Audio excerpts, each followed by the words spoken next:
If COVID has taught us anything, it has shown us how deeply human our experience is in the workplace.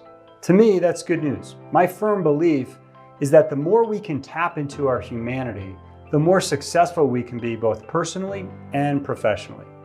In fact, we've noticed in our work, coaching and training thousands of leaders worldwide, that the common thread between all people in the workplace lies in 6 human needs. Regardless of race, gender, ethnicity, even geographical location, we believe these 6 human needs are universal and essential for people to thrive at work. When individuals, teams, and employers are able to create an environment where most of our human needs are met, people will demonstrate a remarkable level of commitment. However, the opposite holds true. When we fail to create workplaces where people can get their needs met, people will find a way to get those needs met, either with another employer or in a way that's counterproductive to our culture. Our human workplace needs model is a pathway to tap into the deep humanity that lies within us. It's a framework that does 3 things. Number 1, it helps you understand what's important to you individually. Number 2, it's a framework to create a healthy and aligned team environment. And number 3, it's a model to help nurture a more human organizational culture. So here's a quick overview of the model. There are 4 core needs that all people seek and 2 higher level needs that we call the needs of fulfillment. The 4 core needs are connection, certainty, contributions, and clarity. The 2 higher level needs, we call these again the needs of fulfillment, are challenge and community. When these higher level needs are also met, we see deeper relationships between employers and employees and higher levels of engagement, productivity, and commitment. So let's take a more detailed look at each level of the model. Connection is the first core need, and it's so central to our humanity. Everyone has this need. And as with all of the other needs, we seek to fulfill this need in healthy or unhealthy ways. Connection is about the need to feel loved and to belong. Now that may sound soft in most corporate workplaces, but it's not. In the context of a team, when people feel loved and feel like they belong, they trust others, they take more risks in conversation, and they move faster with less drama and politics. And with the increasing complexity in our workplace today, connection becomes the foundation for agility and speed. The second need is certainty. Certainty as a result of safety. We're referring to both physical safety and psychological safety. So in many organizations, such as manufacturing or biotech or mining organizations, physical safety has long been a priority. In today's pandemic and post-pandemic environment, there's a need for all organizations to keep people physically safe. Certainty is also about psychological safety.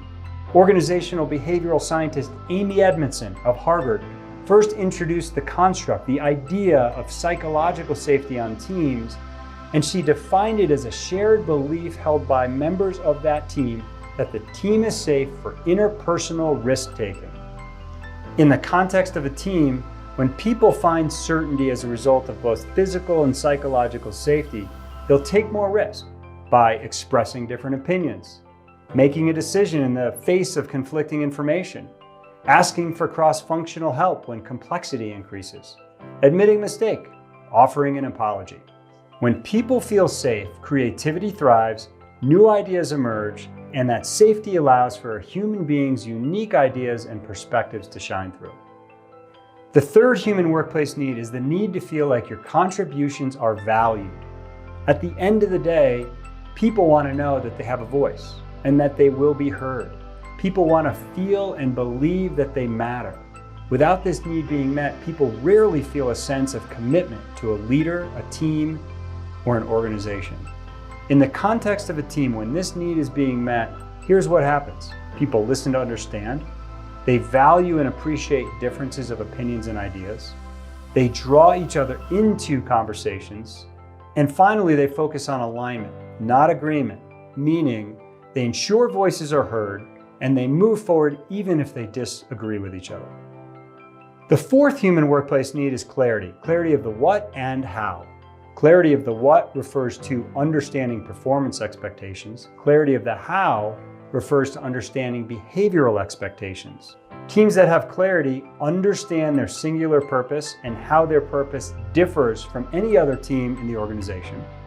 They know their objectives and key results.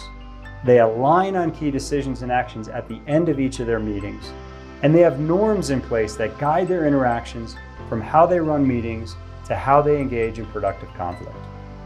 Challenge and growth is the fifth human workplace need. As human beings, we are either growing or dying. Unfortunately, many corporate environments suck the soul out of us. They drain our energy and they fail to provide the challenge and growth we all seek. It doesn't have to be that way. When we create a work environment that fosters growth, we tap into this core human workplace need, which leads to true fulfillment. Teams that thrive in this area, they create opportunities to learn from each other instead of being guarded and protective of their functional areas of the business. They expect a lot from each other and they tolerate very little. And they provide each other with regular and ongoing feedback and feed forward. The final human workplace need is the highest level need, and that is the need for community impact. Imagine what would happen if people could connect their work to making a bigger difference, a bigger impact in this world. What if you could do well and also do good for humanity and for our community at the same time? Business can be a means to making a positive contribution in our community. And by the way, there are so many great organizations that are making a positive difference in our world. Just to name a few, Columbia Sportswear Company. They've been very outspoken as an example about immigration policy and trade tariffs. Salesforce donates 1% of their profits, products, and people's time to support the community. And Patagonia, they take a stand and make a commitment to preservation of our environment. And even if your business doesn't embrace this concept, you can as an individual. On teams that meet this need for community impact, team members put team and organizational results ahead of their own individual and functional needs. They lose sleep over concerns about their customers' businesses, not their own. They consider their impact to the local and global community, and they seek to make a difference in everything that they do. So open up your Personal Foundations Toolkit, and there's 2 steps for you. Step 1 is to identify your primary and secondary human workplace needs. How do those top 2 human needs impact your behaviors in the workplace and at home? How do you go about getting those needs met? Which of those ways are productive and unproductive? Step 2, assess the primary and secondary needs of the people around you, your manager, direct reports, peers. How are the needs different across all of those stakeholder groups and with your needs? What are the implications? What can you do to help each other get your needs met?